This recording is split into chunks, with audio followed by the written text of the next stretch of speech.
Welcome to the Ontario Mortgage and Real Estate Insights podcast, your go-to source for the latest developments, trends, and regulatory changes in the industry. I'm your host, Sandy, your guest host from Keller Williams Legacies, here to provide you with insights sourced from reputable news outlets to help you stay informed. Steve Hamoan here. This is brought to you by Real Approved Inc., a trusted mortgage brokerage dedicated to helping Canadians achieve their home ownership dreams. Visit realapproved.ca to learn more about how our experienced team can assist you with your mortgage needs. Let's dive into today's episode. Today, we're tackling a pretty significant topic that's affecting every urban center in Ontario. Mortgage payments for a typical home now exceed 50% of after-tax family income. And in Toronto, it's an astonishing 110%. Sandy, that's a staggering number, isn't it? It really is, Steve. When you think about it, the majority of a family's income is going towards their mortgage. It's a huge financial burden. For those in Toronto, spending more than their entire after-tax income on a mortgage is not sustainable in the long term. Absolutely, Sandy. This situation raises significant concerns about affordability and the pressure it puts on families. According to the report, incomes haven't kept pace with the rising cost of housing. It's a tough market out there. You're right, Steve. And this isn't just a problem for new buyers. Even those who bought homes years ago are feeling the pinch with rising property taxes and maintenance costs. It's a multifaceted issue. Exactly, Sandy. The report suggests that to regain affordability, there may need to be a substantial increase in housing supply. Doubling housing construction could be part of the solution, but that's a massive undertaking. It requires collaboration between government, developers, and the community. That's a good point. Increasing supply could help stabilize prices, but it's not going to happen overnight. There's a lot of planning and policy work needed to make that a reality. And while we're discussing solutions, it's important to note that the Canadian Mortgage and Housing Corporation found that while national mortgage arrears have eased, Ontario's have actually climbed. It suggests that despite some positive signs, we're not out of the woods yet. Definitely, Steve. It highlights the importance of monitoring these trends closely and ensuring that support systems are in place for those who might be struggling with their payments. It's a challenging time for many homeowners. So, according to CoStar News, Canada Mortgage and Housing Corporation has come out with a pretty bold suggestion. They say that to regain housing affordability levels from 2019, Canada needs to double its current pace of housing construction. That means building between 430,000 and 480,000 units annually over the next decade. That's a huge leap, Sandy. But the question is it even feasible? Aled Abiorworth, the deputy chief economist for the CMHC, mentioned that while it's achievable, it requires systemic changes. We're talking about a larger and modernized workforce, more private investment, cutting down on regulations, and lowering development costs. Not to mention significant innovation in construction technology and improving labor productivity. Absolutely, Steve. It seems like a monumental task. But when you think about it, if we don't address these issues, the affordability crisis will only worsen. The Canadian Real Estate Association's benchmark price index for all housing was just under $700,000 last month, down from its 2022 peak, but still quite high compared to 2019 levels when it was just under $550,000. Yeah, and Toronto is a prime example of where the need is most acute. The CMHC says Toronto will need a 70% increase in home building over the next decade to tackle affordability issues. Despite increased rental construction recently, the region lacks home ownership options that align with local incomes. And it's not just Toronto. Vancouver and Montreal also have significant housing gaps. Vancouver needs an estimated 7,200 units built over the next decade, which is about a 29% increase. Montreal, on the other hand, faces the largest housing supply gap among Canada's major metropolitan areas. The challenges are clear, Sandy. The report indicated that since the pandemic, Montreal's homeownership costs have risen faster than any of the other large metropolitan areas in Canada when compared to local incomes. Without a significant increase in housing supply, these affordability challenges are only going to get worse. Prime Minister Mark Carney has set an ambitious target to build up to 500,000 housing units annually across the country. But it seems like there's skepticism about whether these targets can be met. The Toronto Dominion Bank recently published a report questioning the feasibility of these goals, even with proposed policy changes like cutting the goods and services tax on new homes and lowering development charges. Right, and TD's report noted that even if we manage to build 400,000 new units, it might still not be enough to fully address affordability. They argue that achieving these targets would require an unprecedented boost in productivity and a complete revolution in how housing is developed. It's a massive challenge, but perhaps an essential one if we want to see real change. Let's dive into the recent findings from the Canada Mortgage and Housing Corporation's latest residential mortgage industry report. It seems like Canada's mortgage delinquency rate has finally fallen for the first time in 3 years, dropping to 0.22% in the second quarter of 2025. This is largely due to lower rates in Atlantic Canada, Quebec, and the Prairie provinces. That's a positive sign for the national picture, Sandy, but it's not all good news across the board. Ontario and British Columbia are showing an opposite trend. Ontario's rate has risen to 0.23%, which is above the national average for the first time since at least 2012.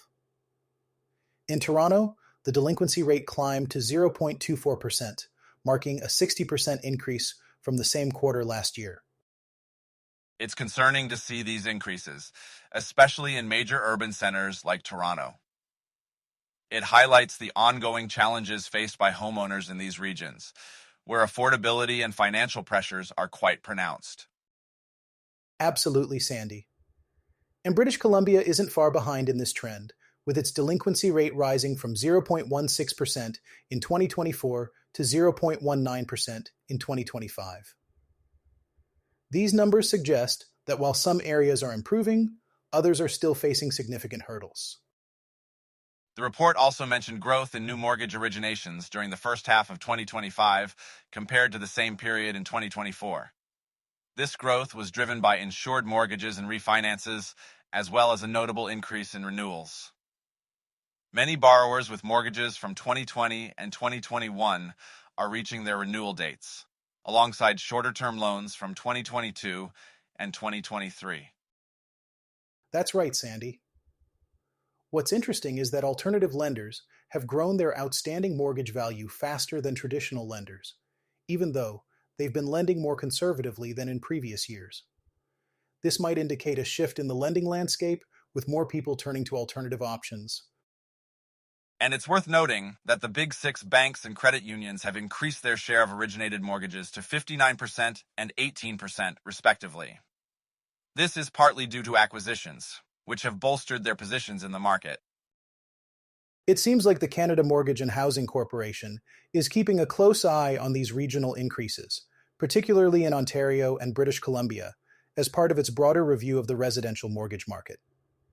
It's crucial to continue monitoring these trends to ensure stability and address any emerging issues. The Bank of Canada's decision to hold its overnight lending rate steady at 2.75% has left many in the real estate industry and consumers in a state of anticipation. This marks the third consecutive decision with no change to the rate, and it comes after the central bank had paused rate cuts in April for the first time in a year. Despite the hopes of many for further cuts, the Bank of Canada cited ongoing inflation pressures and economic uncertainty as reasons for maintaining the current rate. Exactly, Sandy. The central bank has already cut its rate by 225 basis points since last year, which is significant. But with tariffs imposed by the United States impacting Canadian exports, there's still a lot of uncertainty. The Bank of Canada stated that it's proceeding cautiously, keeping a close eye on how these tariffs and trade disruptions might affect various aspects of the economy, from business investment to household spending.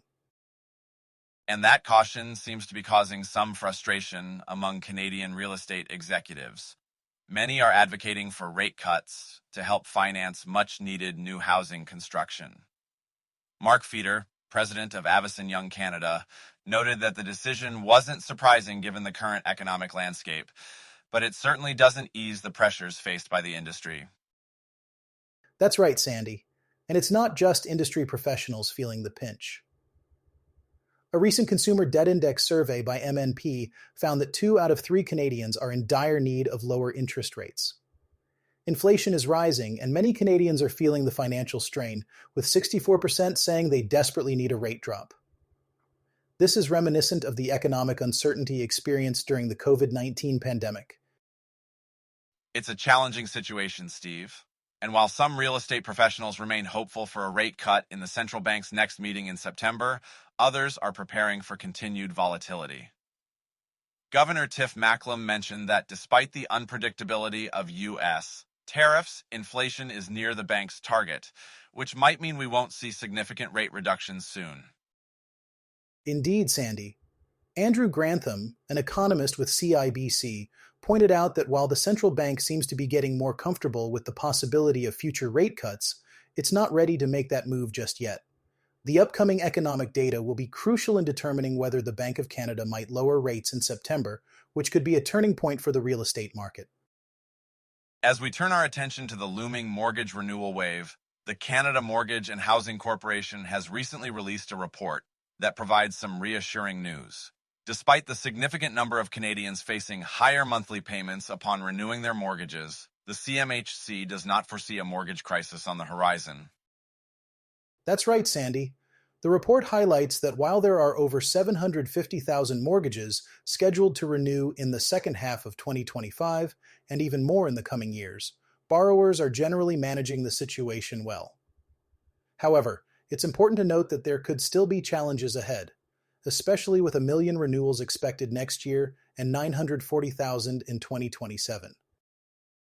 Interest rates have fallen recently, but the average 5-year fixed uninsured mortgage rate was still 67% higher in July 2025 compared to 5 years ago.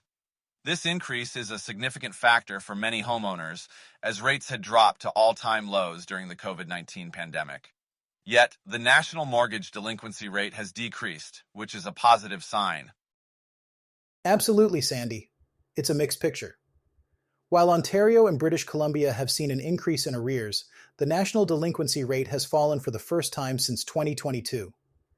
This suggests that borrowers are prioritizing their mortgage payments, which is crucial for maintaining stability in the housing market. The central bank's decision to cut rates 9 times since initial hikes has improved the outlook, although borrowing costs remain high compared to 5 years ago. It's clear the Bank of Canada is treading cautiously, balancing inflation pressures with the need to support economic growth. That's a good point.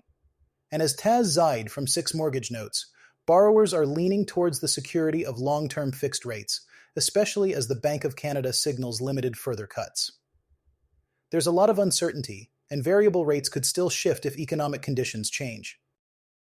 Mortgage brokers, like Victor Tran from Tango Financial, emphasize the importance of a proactive approach to manage renewals.